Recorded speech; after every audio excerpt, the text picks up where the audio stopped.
Simon Peter, this is your home with Mike and Lazarus, and in spite of the size of your lungs, you're welcome here. Well, thank you, sir. But as I recall, these lungs saved you one good day from falling overboard when you were 2C60 changes. And if I would have been able down for the waters, you, sir, would have been supper for the fish. I remember. And you're dead. Good to see you, Peter. Well, you certainly have more colors than the last time I saw you, Micah. It's good to see you. And to meet your sister Rachel, who's so kindly agreed to serve. Thank you. It is our privilege. Well, it looks like you're all here. Rachel and I will be leaving you now. Joseph will be serving you. When you're ready, he will pour the wine into the cup, and then he will stand outside the doorway until your master has said the blessing over it. Then, when the cleansing and foot washing is finished, he can begin preparing and serving the Passover meal. I hope these plans are satisfactory.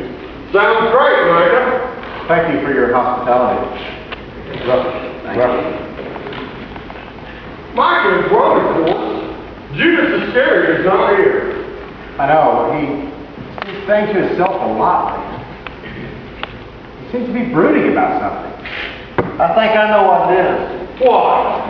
Well, Bartholomew and I were sitting in the grove one evening, discussing the events of the day, when Judas Iscariot and Jesus came by. They had no idea we were sitting there. And they were in such earnest conversation that we didn't want to interrupt them.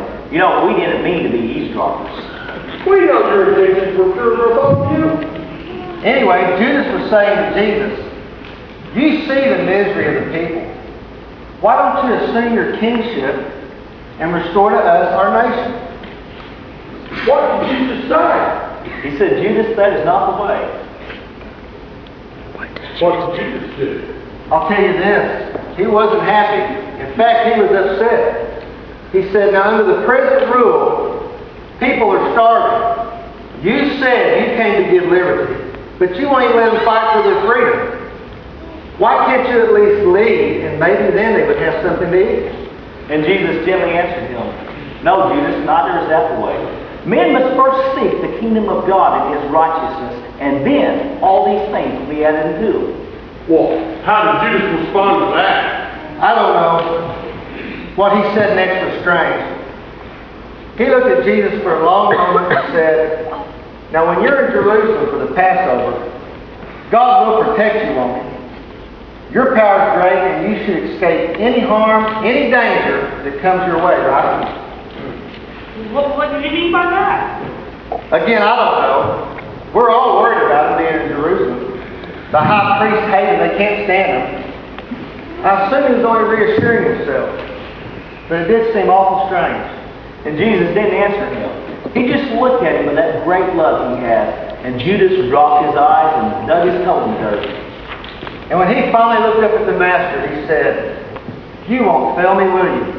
And Jesus placed his hand on his shoulder and with a warm grin said, "Judas, I will never fail you." There he comes now. Oh, I wish I knew what he was thinking. You know, I can't imagine what he is thinking. You know, I still don't know what he meant when he had that conversation with Jesus.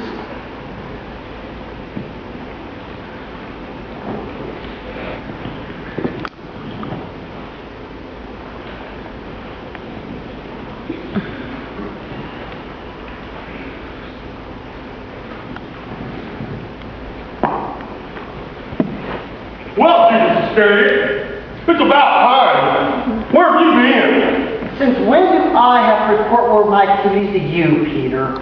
You're late. Judas, come, you look tired. Sit here and rest. The master will be here soon. Judas, you've been looking tired for days now. Is there something wrong? Of course not. I just haven't been sleeping well. It shows in your temper. Peter, I'd watch you. You with your big mouth, always flapping like some kind of bird. You think you're the most important disciple.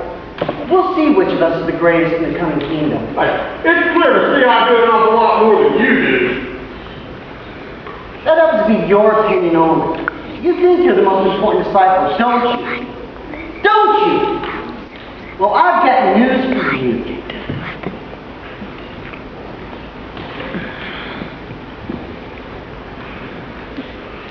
I look forward to this hour with deep longing. I've been anxious to eat this Passover meal with you before the hour of my suffering begins. For I tell you now, I will not eat it again until all it represents in the kingdom of God has occurred.